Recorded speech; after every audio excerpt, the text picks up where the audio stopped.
আসসালামু আলাইকুম রহমতুল্লাহ বরকাতুহ। আলহামদুলিল্লাহ রবিল আলমিন ওলা আকবতুল মুত্তাকিন ওলা উদওয়ানা ইল্লা আলা যালিমিন ওয়াবাদ। সম্মানিত দর্শকবৃন্দ, আমরা ইমাম আবু জাফর তাহাবী রহমতুল্লাহ আলী রচিত বয়ান ইতিকাদ আহলে সুন্নাহ ওয়াল জামাআহ এই গ্রন্থটির একটি অংশ নিয়ে আলোচনা করছিলাম। দর্শকবৃন্দ, আমরা যেখানে আলোচনা করছিলাম সেটা হচ্ছে তাওহীদুল আসমা ওয়া সিফাত, আল্লাহর নাম এবং গুণের তাওহীদ, যে তাওহীদ কীভাবে সাব্যস্ত করতে হবে আমাদের ইমাম কিছু দিক নির্দেশনা দিচ্ছিলেন।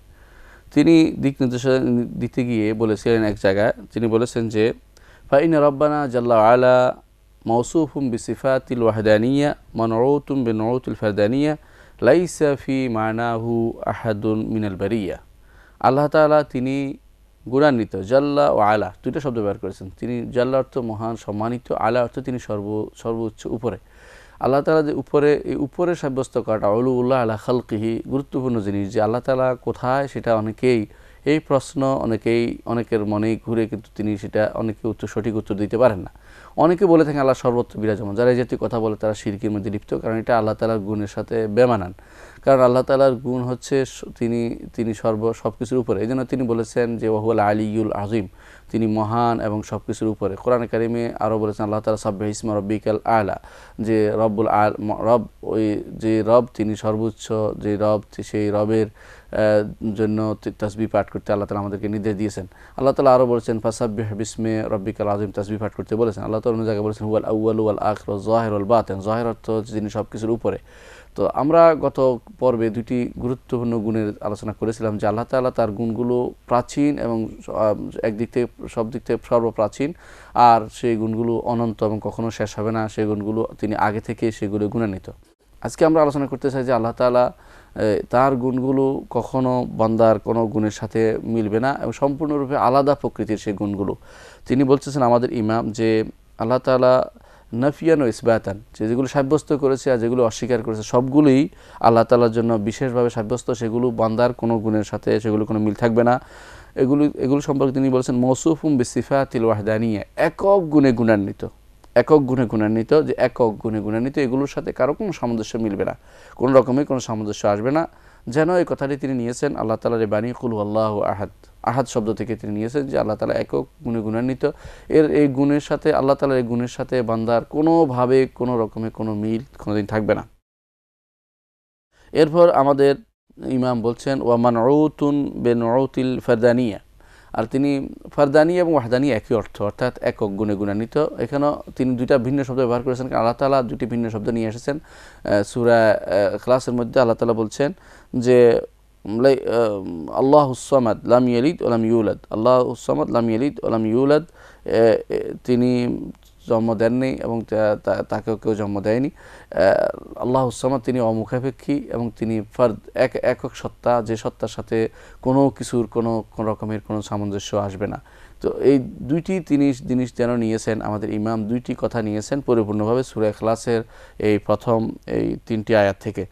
কুল আল্লাহু আহাদ আল্লাহুস সামাদ লাম ইয়ালিদ ওয়া লাম ইউলাদ, এই কথা ব্যাখ্যা করে তিনি যেন বলছেন আল্লাহ তাআলা তিনি মৌসুফুম বিসিফাতিল ওয়াহদানিয়া মানউতুন বিনউতিল ফারদানিয়া, তিনি সমস্ত একক গুণে গুণান্বিত এবং তার একক গুণে গুণান্বিত, একক নাত, একক প্রশংসায় প্রশংসিত।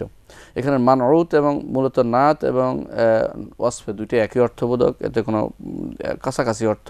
কেউ বলেছেন গুণের জন্য যদি ওয়াসফুল দাত, সত্তার জন্য ওয়াসফ ব্যবহৃত হয় এবং কর্মকাণ্ডের জন্য নাত ব্যবহৃত হয়, নাত শব্দটি ব্যবহৃত হয়। অর্থাৎ আল্লাহ তাআলা তার সত্তা, তার গুণ, তার কর্মকাণ্ডে অনন্য, এর সাথে কারো কোনো তুলনা কেউ করতে পারবে না, করলে সেটা হবে শিরক, করলে সেটা হবে কুফরি। তারপর আমাদের ইমাম যেখানে বলেছেন মানউতুম বিনউতিল ফারদানিয়া, ওয়াহদানিয়া এবং ফারদানিয়া দুটি শব্দ তিনি ব্যবহার করেছেন, দুইটাই একক অর্থে, অনন্য অর্থে, একক ও অনন্য। কেউ এটার মধ্যে পার্থক্য করেছেন এই জন্য যে এভাবে যে জাতের জন্য ওয়াহেদ, আল্লাহ জাতুহু ওয়াহেদ বলা হয়ে থাকে, আর সিফাতগুলোকে ফারদা মানে তিনি গুণের দিক থেকে তিনি মানউতুন বিল ফারদানিয়া, অর্থাৎ তার সিফাতগুলো একক, সিফাতগুলো অনন্য, জাতের জন্য ওয়াহদানিয়া ব্যবহার হয় আর সিফাতের জন্য ফারদানিয়া ব্যবহার হয়। আর অর্থের দিক থেকে একই, একক ও অনন্য এই শব্দটি অর্থটি ব্যবহৃত হবে। সুতরাং তিনি জাতের দিক থেকে তিনি যেমন একক, গুণের দিক থেকে তেমনি একক, তার কর্মকাণ্ডেও তিনি একক, সেখানে কারো কোনো হাত নেই এবং সেখানে কেউ এরকম কোনো কিছু কোনোদিন আনতে পারবে না বা করতে পারবে না, সেটা বোঝানোর উদ্দেশ্য। এই জন্য বলেছেন লাইসা কামিসলিহি সেই, কোনো দিক থেকে নয় আল্লাহ তাআলার, তার কেউ আল্লাহ তাআলার মতো হতে পারবে না, তার জাতেও নয়, সিফাতেও নয়, আফআলেও নয়। এই বারবার এই আয়াতটি তিনি আমাদের ইমামও বারবার নিয়ে এসেছেন, আমাদেরও বারবার এটা আমাদের স্মরণ করে দিতে হবে যে লাইসা কামিসলিহি সেই, লাইসা কামিসলিহি সেই। কিন্তু সাথে সাথে ওইটাও সাব্যস্ত করতে হবে যে ওয়াহুয়াস সামিউল বাসির, তিনি তার গুণগুলো অস্বীকার করতে পারবো না, সেগুলোকে স্বীকার করতে হবে। তবে গুণগুলোকে কখনো বা নামগুলোকে, গুণগুলোকে, কর্মকাণ্ডগুলোকে বান্দার বা সৃষ্টিকুলের কারো গুণের, নামের বা কর্মকাণ্ডের সাথে তুলনা করলে সেটা হবে শিরক। এই দিকটি আমাদের সবসময় খেয়াল রাখতে হবে। আমাদের ইমাম এরপর বলছেন ওয়ামান ওয়াসাফ আল্লাহ বেমানা মিন মাআনিল বাশার, কেউ যদি আল্লাহকে মানুষের গুণে গুণান্বিত করে ফাকাদ কাফারা, সে কাফের হয়ে যাবে। ওয়ামান আবসারা হাযা ইতাবারা, যে ব্যক্তি এটা ভালো করে বুঝতে পারবে সে অবশ্যই শিক্ষা অর্জন করতে পারবে। ও আন মিসরি কাউলিল কুফার ইনজাজারা, এবং কাফেরদের কওল থেকে, কাফেরদের কথা থেকে সে দূরে সরে আসলো। কারণ কাফেররা এই জাতীয় কাজগুলি করে থাকে। ইমানদার কখনো এই জাতীয় কথা বলে না, যে ইমানদার কখনো বলবে না যে আল্লাহ তাআলার গুণগুলোই মানুষের গুণের মতো, ইমানদার কখনো বলে না। কাফেররা এই কাজগুলি করে। কাফেররা কেমন করে? কাফেররা যেমন স্রষ্টাকে রূপ দিয়েছে, মূর্তি বানিয়েছে, তারা আল্লাহ তাআলার যে সমস্ত গুণগুলো আছে সেগুলিকে বান্দার মধ্যে, মূর্তির মধ্যে দিয়ে যেভাবে মূর্তি বানিয়েছে, আল্লাহ তাআলাকে এরকম মূর্তি বানানো যাবে না।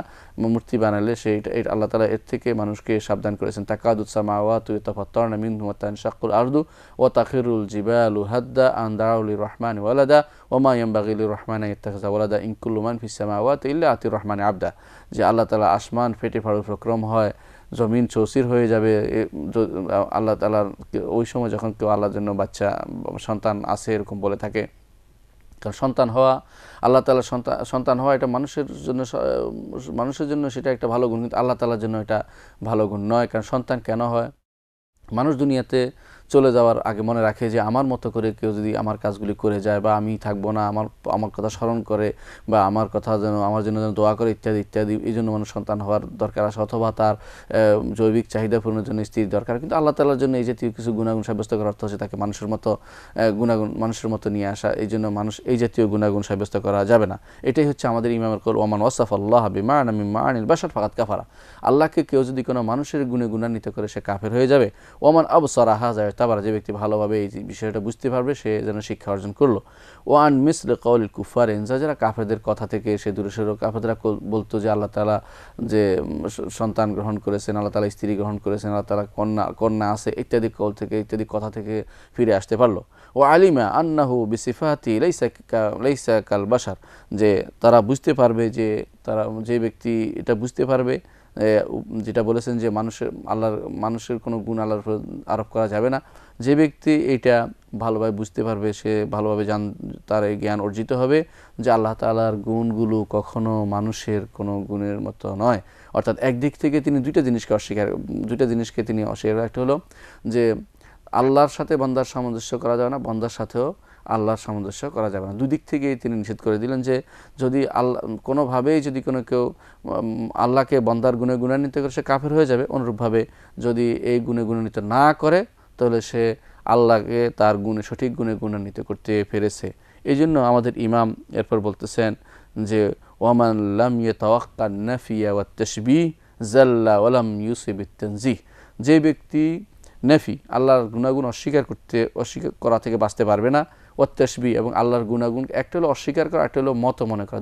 দুই দিক থেকে প্রান্তিক দিক। অর্থাৎ কেউ মনে করছে যে আল্লাহ তাআলার গুণগুলি স্বীকার করবো না, এটা নাউযুবিল্লাহ, এটা বলে তাতিল বা নাফি, আল্লাহ তাআলার গুণকে অস্বীকার করলো। অথবা তাশবিহ, অথবা আল্লাহর গুণগুলোকে স্বীকার করে একেবারে মানুষের গুণ বানিয়ে দিল। এই দুইটাই, যে ব্যক্তি এই দুইটার যে কোনো একটা করবে জাল্লা, সে পথভ্রষ্ট হয়ে যাবে। ওয়ালাম ইউসিবিত তানজিহ, আল্লাহকে সঠিকভাবে পবিত্র করতে পারলো না, বরং আল্লাহর পবিত্রতা অর্জন করতে হবে এরকম যে হ্যাঁ আল্লাহ তাআলা তার গুণে গুণান্বিত, কিন্তু মানুষের গুণের সাথে সে সমস্ত গুণের কোনো মিল নেই। তেমনিভাবে মানুষের গুণ, আল্লাহ তাআলার গুণগুলিকে আমরা অস্বীকার করলেও সেটাও হবে, সেটাও পবিত্রতা অর্জন হবে না। সেটাও একদিক অস্বীকার করার অর্থ হচ্ছে আল্লাহ তাআলাকে পবিত্র, আল্লাহ তাআলাকে জামাত বা আল্লাহ তাআলাকে এমন জিনিসের তুলনা করলাম যার কোনো গুণ নেই। তাহলে দুই দিক থেকে দুইটাই ক্ষতিকর, যে আল্লাহ তাআলাকে গুণ থেকে, তার বর্ণিত গুণ থেকে বঞ্চিত ঘোষণা করা, অথবা আল্লাহ তাআলাকে মানুষের গুণ দিয়ে দেওয়া, দুটেই, বা সৃষ্টিকুলের গুণ দিয়ে দেওয়া, দুটেই খারাপ।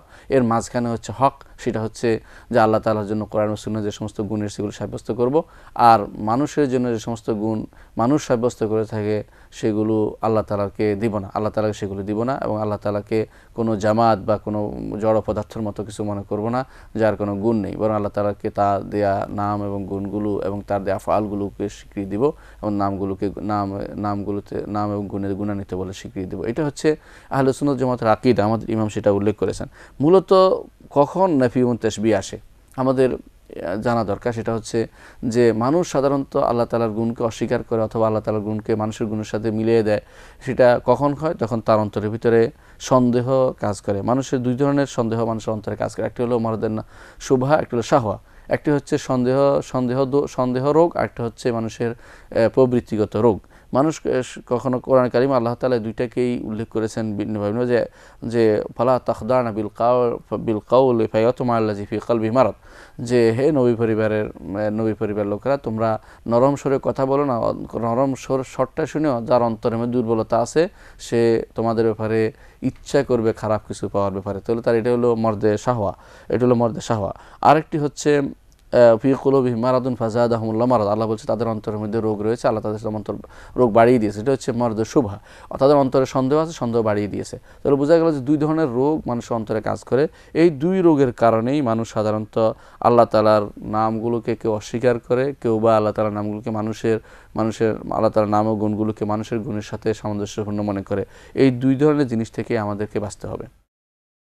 এখানে কয়েকটি জিনিসের আলোচনা করা দরকার। এক নম্বর হচ্ছে কিছু শব্দ মানুষ ব্যবহার করে থাকে আল্লাহ তাআলার জন্য, সেগুলো আল্লাহ তাআলা নিজে ব্যবহার করেনি এবং রাসূল সাল্লাল্লাহু আলাইহি ওয়াসাল্লাম ব্যবহার করেন, অথচ এইগুলি ব্যবহার করে, এগুলি ব্যবহার করলে খারাপ অর্থ আসে, সুতরাং আল্লাহ তাআলার গুণগুলিকে অস্বীকার করছে। এটা হচ্ছে নিজের মনে কোনো খারাপ কিছু থাকলে সেগুলিকে ব্যক্ত করে, সেগুলোর উপরে আল্লাহ তাআলার গুণগুলিকে কিয়াস করে তারপর আল্লাহ তাআলার গুণগুলি অস্বীকার করছে। এই জন্য আমাদের সাবধান থাকতে হবে যে আল্লাহ এবং তার রসুল যে সমস্ত গুণ আল্লাহর জন্য সাব্যস্ত করেননি, আল্লাহ সাব্যস্ত করেন, রসুলও গুণ সাব্যস্ত করেননি, যে সমস্ত শব্দ ব্যবহার করেননি, এই যেহেতু মুজমাল শব্দ বা সংক্ষিপ্ত শব্দ আল্লাহর জন্য ব্যবহার করা যাবে না। তার মধ্যে একটি গুরুত্বপূর্ণ জিনিস হচ্ছে যে যেমন আল্লাহ তাআলার জন্য কেউ বলে থাকে আল্লাহ তাআলা কি শরীর কিনা, কয়েকটি শব্দ গুরুত্বপূর্ণ। কেউ আল্লাহ তাআলা শরীর ব্যবহার করা যাবে না, কারণ আল্লাহ তাআলা কোরআনও বলেন নাই, রাসূলুল্লাহ সাল্লাল্লাহু আলাইহি ওয়াসাল্লাম তার হাদিসেও বলেন নাই আল্লাহ তাআলার জন্য জিসম শব্দটি বা শরীর শব্দটি ব্যবহার করেন না। এই জন্য আল্লাহ তাআলা কেউ বলতে পারবে না শরীরে বা আল্লাহ তাআলা সশরীরে, আল্লাহ তাআলা শরীর সাব্যস্ত হচ্ছে। এগুলি যারা অস্বীকার করে থাকে তাদের সমস্যা হচ্ছে তারা প্রথমে আল্লাহ তাআলার গুণ সাধারণত কোনো একটা সত্তাগুলিকে শরীর বানায়, আল্লাহ তাআলার শরীর হলে তো জায়গা জুড়ে আছে, তাহলে তো আল্লাহ তাআলা এই হয়, এরপর ইত্যাদি বিভিন্ন একটার পর একটা কথার দাবি দিয়ে বাড়তে একসময় তারা আল্লাহ তাআলার গুণগুলিকে অস্বীকার করে যাচ্ছে। এই জন্য আল্লাহ তাআলার যে সমস্ত শব্দ ব্যবহার করেননি সেগুলি আল্লাহ তাআলার জন্য ব্যবহার করা যাবে না। এগুলিকে জিজ্ঞাসা করতে হবে যে আপনি জিসিম বলতে আল্লাহ তাআলার শরীর বলতে কি বুঝাচ্ছেন? যদি বলে আমি সত্তা বুঝাচ্ছি, বলে হ্যাঁ সত্তা, আল্লাহ তাআলা সত্তা রয়েছেন, আল্লাহ তাআলা নফস আল্লাহ বলছেন সেটা আল্লাহ নফস রয়েছেন। যদি বলে যে না আমি বুঝাচ্ছি অতিরিক্ত কিছু যেটা মানুষের মতো, বলে না এটা ব্যবহার করা যাবে না, আপনি এটা ব্যবহার করবেন না। তবে এই শব্দ শরীর জিসিম শব্দটি আল্লাহ তাআলার জন্য উপযুক্ত না, এটা ব্যবহার করবেন না। কেউ আছে আল্লাহ তাআলার জন্য জিসিম কয়েক আল্লাহ তাআলা কি তারকিব কিনা, মুরাক্কাব কিনা। মুরাক্কাব বলতে কি বুঝাচ্ছেন? যদি বল মুরাক্কাব বলতে বুঝাচ্ছি যে সত্তা এবং গুণাবলী, বলে হ্যাঁ এটা সত্য, তবে মুরাক্কাব বলা যাবে না, বলেন যে তিনি তার জাত এবং সিফাত বলেন, যেহেতু আল্লাহ তার রাসূল যেটা বলেছেন সেভাবে বলেন, তাহলে সেটা শুদ্ধ। তার নফস আছে, তার কি কি গুণ আছে আল্লাহ এবং তার রাসূল বলেছেন সেগুলো উল্লেখ করেন, কিন্তু এইসব মুরাক্কাব শব্দ ব্যবহার করবেন না, কারণ এটা জায়েজ নেই। অনুরূপভাবে দেখা যায় কেউ তখন কি বলতে হবে, কেউ ব্যবহার করে হাইজ অর্থ হলো আল্লাহ তাআলা কি দিক নির্ধারণ করা যাবে কিনা। দিক বলতে কি বুঝাচ্ছেন, যদি বলে যে হ্যাঁ আল্লাহ তাআলা উপরের দিকে আছে, বলে হ্যাঁ এটা সত্য, আল্লাহ তাআলা অবশ্যই উপরের দিকে। আল্লাহ তাআলা নিজে বলেছেন যে উলুউল্লাহ আলা খাল আল্লাহ আলিউল আযীম, তিনি আলী সব কিছুর উপরে। এবং আল্লাহ তাআলা বহু কোরআনে বহু আয়াতে, রাসূলুল্লাহ সাল্লাল্লাহু আলাইহি ওয়াসাল্লাম বহু হাদিসে আল্লাহ তাআলাকে আরশের উপর সাব্যস্ত করেছেন। সুতরাং উলু সাব্যস্তকৃত, তুমি এটাকে দিক বলে আল্লাহ তাআলাকে একদিকে করে আরেক সৃষ্টি করে আরেক দিক করে তুমি দিকে বলে আল্লাহ তাকে নির্ধারিত করা, তাকে সেখানে তোমার মতো করে বুঝে নেওয়া, এটা জায়েজ হবে না। বরং বলো যে আলী আলা খালকি, আল্লাহ তাআলা তার সৃষ্টির উপরে আছেন, এই কথাটি তুমি স্বীকার করতে হবে। তবে শব্দ উলু বলো, হাইয়িজ বলো না। অনুরূপভাবে কেউ বলে থাকে আল্লাহ জাওহার কিনা, বলে জাওহার বলতে কি বুঝাচ্ছেন?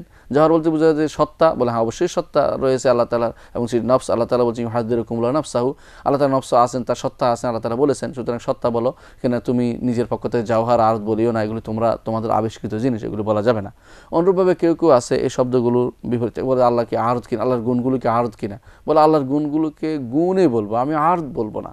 আরদ অর্থ হলো যা দুই যোগ থাকে না। সাধারণত যেমন কোনো রং কিছুদিন পর নষ্ট হয়ে যায়, আরেকটা কিছু থাকে, যেমন কোনো মানুষ আসে এবং চলে যায়, এগুলি এই জাতীয় শব্দ আল্লাহর জন্য ব্যবহৃত হবে না। আল্লাহর জন্য ব্যবহৃত হলে সেটা গুনার কাজ হবে।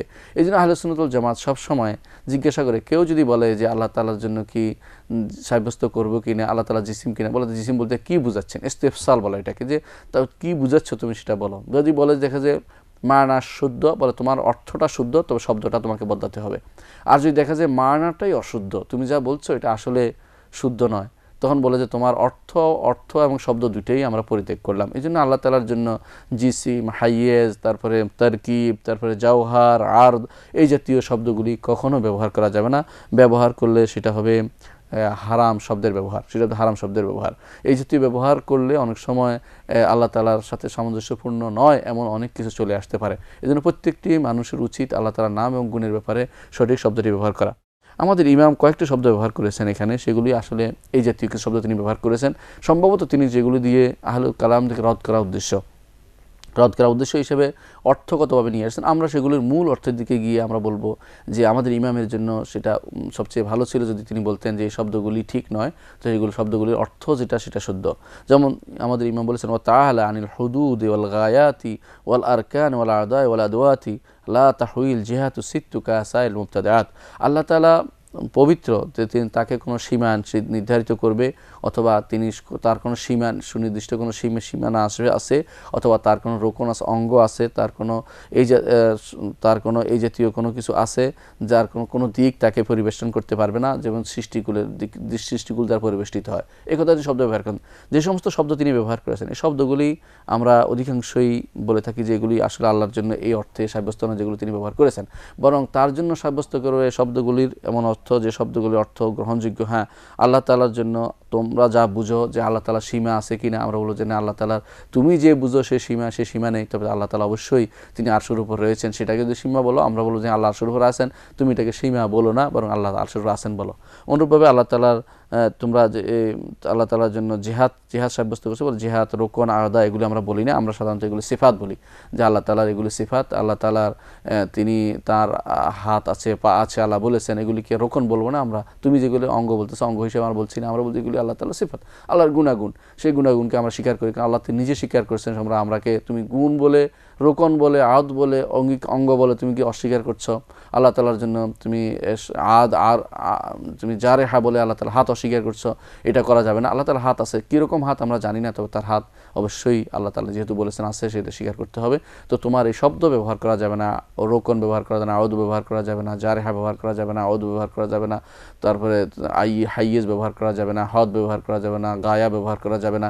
এই জাতীয় শব্দগুলি তোমার আবিষ্কৃত জিনিস দিয়ে আল্লাহর গুণকে অস্বীকার করার ক্ষমতা তোমার আমার কারো নাই। আল্লাহ তাআলা নিজের যেটা সাব্যস্ত করেছেন সেটা আমাদেরকে সাব্যস্ত করতে হবে। এইভাবেই আমরা আল্লাহ তাআলার তাওহীদুল আসমা ওয়া সিফাতকে সঠিকভাবে সাব্যস্ত করতে পারবো, এবং এই নীতি অবলম্বন করলে ইনশাআল্লাহ সেটাই হবে আমাদের তাওহীদের পরিপূরক। যে তাওহীদ অবলম্বন না করলে কোনো মানুষই নিষ্কৃতি পাবে না এবং জান্নাতে যেতে পারবে না। আমাদের প্রত্যেকে জান্নাতে যেতে হবে, সেজন্য তাওহীদকে যেভাবে আমরা আলোচনা করেছি, যেভাবে আমরা আমাদের ইমাম আলোচনা করেছি, সেভাবে আমরা ইনশাআল্লাহ বিশ্বাস করব।